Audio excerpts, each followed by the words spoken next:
Okay, so Fade to Black. Yes. What was your emotional connection to the character when you first read the script? What made you want to play him? Yeah, that's a great question. The movie's about a struggling screenwriter who basically is trying to get his first movie made, and then he's so frustrated by Hollywood that he ends up killing agents and executives and becomes a serial killer. So, minus the second part, I could really relate to the first part because it's someone who came to Hollywood with no connections, trying to make it. I had been in a lot of those frustrating situations that the character's in and could deal with a lot of the frustration that he was going through. And a bunch of my friends who read the script, who've also worked, were like, this is capturing every feeling, every emotion. But you obviously fantasize about sometimes what you could do to some people, but in the movie you get the wish fulfillment of actually having me kill them. And as an actor, do you need that? Because obviously you have to relate to the character in some way. Even I assume you never murdered anybody.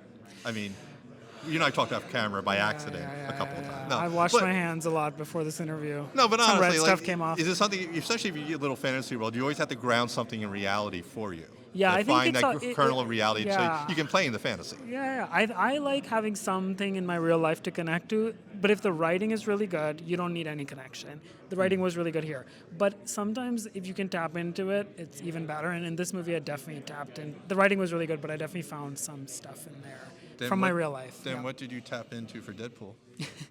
That was, that's nothing about my life is there. No, Deadpool, the initially when I read the script, it reminded me a lot of this guy I went to high school with in India. So I just initially remember being like, oh, I'm playing a version of him.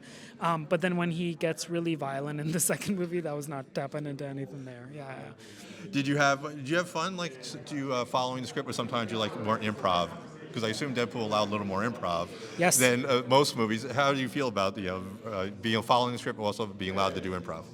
I love doing improv. I do it. I try to do it on most things. I think it's good if you can do it because it just makes words feel more natural and feel more like the character. We did do some of it in this movie because it's a satire ultimately, so there's some humor in it. So there was moments for that, but.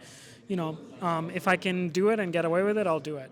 But yeah, I definitely on Deadpool, it's a big part of it. Yeah. But obviously, it helped having a really good script and character. Yes. If you know your character, it allows you to kind of play a little. Exactly. But if you don't have that grounded character, exactly, it's a lot harder because then you're just fishing. Because all good improv comes from reality. So if there's clear scenes and clear character arcs, and you can improvise around it. But if there's not that in the beginning, you're just kind of saying jokes for the sake of saying jokes, which don't really make sense.